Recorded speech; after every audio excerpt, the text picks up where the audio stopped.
Entramos ya, casi estamos finalizando la unidad 2 y tenemos dos deudas, ¿no? Una deuda es la deuda donde yo estaba explicando cuál es la función de la gastronomía dentro de ese entramado conceptual que significa patrimonio, tradición, paisaje y patrimonio, tradición, paisaje e identidad. Y la otra deuda era que la alimentación es algo más. Primero vamos a terminar lo de la interacción entre esos conceptos. Son conceptos que tienen relevancia desde el punto de vista de lo material y lo espiritual o de lo cultural. Eso no fue fácilmente comprendido, sino después de la guerra mundial y particularmente después de la Segunda Guerra Mundial. La Primera Guerra Mundial, 1914-1918, produjo, como dije en el módulo anterior, una enorme cantidad de muertos y heridos, o sea, pérdidas humanas, pero también pérdidas materiales de ciudades que eran considerados ciudades emblemáticas de los países porque recordaban acontecimientos fundamentales, se destruyeron edificios que fueron reconstruidos después, etc. Todo eso fue un daño muy grande que le llamó la atención a los países que participaron en la contienda, pero 20 años después se produjo la Segunda Guerra Mundial, que fue mucho más mortífera y mucho más destructora de los bienes materiales. ¿Por qué fue mucho más destructora? Porque esa guerra ya fue una guerra con innovaciones bélicas considerables. Incluso hubo bombas nucleares, la bomba atómica, y por supuesto la destrucción fue cuantitativamente mucho mayor. Y eso llamó mucho la atención, pero después de la Segunda Guerra Mundial, 39-45, se crea un organismo. Ese organismo, que se llama la UNESCO, en noviembre de 1945, inmediatamente después de la guerra, tratando de revertir un poco los desastres de las guerras que estaban destruyendo las memorias colectivas y la historia de las naciones rivales en la guerra, en Europa, etcétera, porque las dos guerras se produjeron como escenario en Europa. Había habido ya una primera intento de comprender el problema y de salvaguardar la memoria colectiva en 1931, después de la Primera Guerra Mundial, que es lo que se llama la Carta de Atenas, donde se reunieron los países, algunos países. No se había formado, se estaba formando las Naciones Unidas y se reunieron para decir, señores, los daños ocasionados, los patrimonios son muy importantes, entonces vamos a firmar como una carta de intención. Esa fue la Carta de Atenas. De 1931 se firmó la Carta de Atenas. Sin embargo, las cosas siguieron, hubo la Segunda Guerra Mundial, pero ya no podían obviar, ya no pasaron de la intención a los hechos.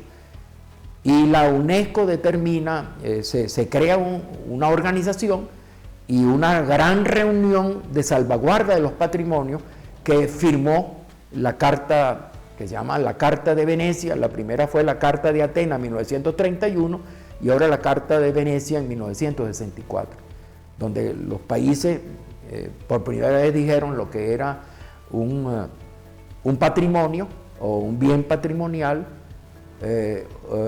Dijeron que era un bien de características resaltantes, que era una obra importante desde el punto de vista arquitectónico que había que salvaguardar porque era memoria colectiva.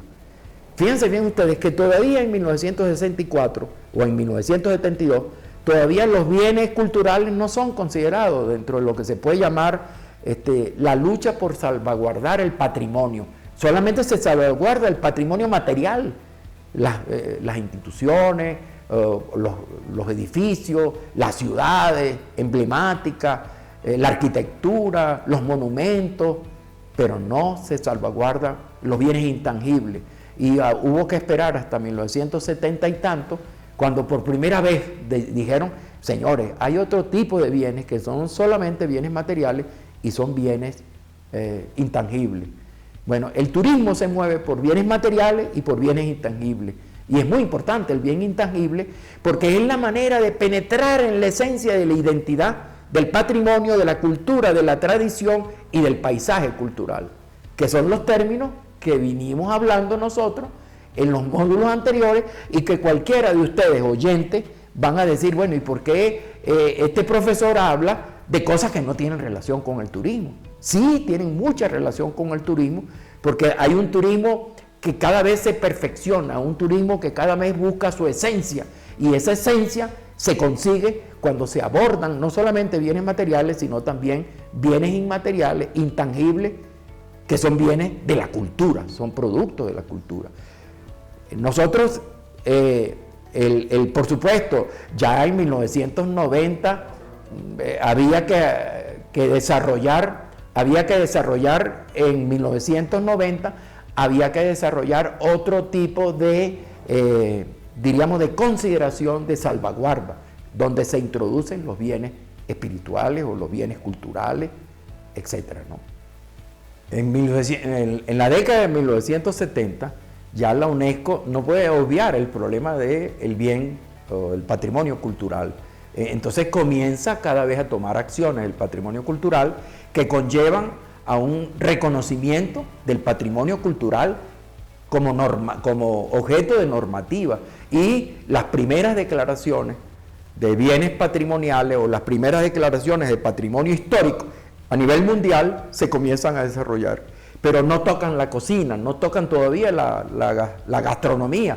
Habíamos dicho que la gastronomía era muy importante en otro módulo, porque la gastronomía tenía dos elementos: un elemento que era un hecho social total desde el nacimiento hasta la muerte, y un elemento marcador de identidad, que no lo habíamos dicho antes.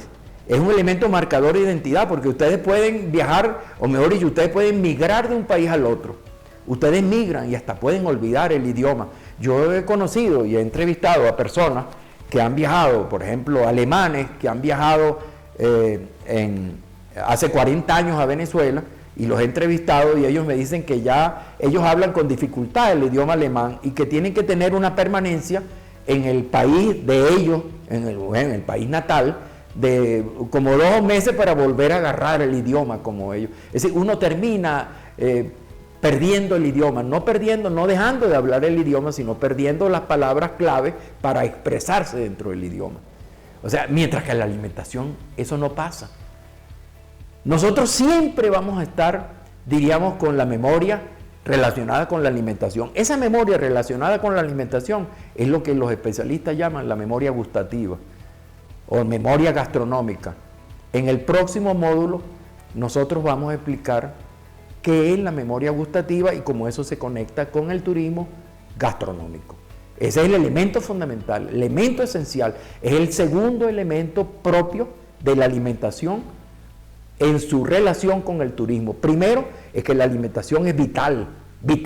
Si ustedes no se alimentan, ustedes se mueren al cabo de unos meses, pero si ustedes no toman agua, ustedes se deshidratan al cabo de 8 días. Si ustedes no respiran, ustedes al cabo de unos minutos, ustedes pierden la vida, se asfixian.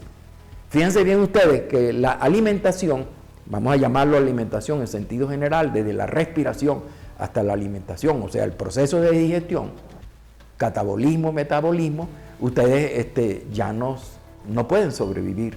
Por eso es que es fundamental la segunda parte del régimen alimentario como, aparte de elemento fundamental para la sobrevivencia, como marcador de la identidad.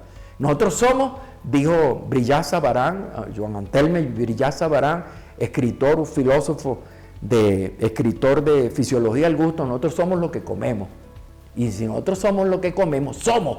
O sea, nuestra identidad está soportada, fundamentada, el fundamento, la base, el piso de la identidad es la alimentación, pero no todo tipo de alimentación, un tipo de alimentación, es decir, la alimentación tradicional. Eso lo vamos a hablar en el próximo, en la próxima unidad, que es la unidad 3. Ahí vamos a, diríamos, va a ser un poco más larga, porque van a estar los elementos fundamentales que conectan el turismo con la gastronomía. Ya conectamos el turismo con elementos fundamentales teóricos como patrimonio, identidad, tradición y paisaje. Bueno, ahora lo vamos a conectar con la gastronomía, que es uno de los elementos constitutivos relacionados con paisaje, tradición, cultura, tradición y patrimonio. Patrimonio, identidad y Y paisaje, uno de los productos es la alimentación, o sea, las formas, los regímenes alimentarios. Ahora vamos a ver esa relación a partir de la unidad 3. Podemos considerar entonces que ya hemos terminado las dos primeras partes. Que no los 2 tercios, porque este último tercio, esta última unidad va a ser un poquitico mayor que las 2 unidades anteriores.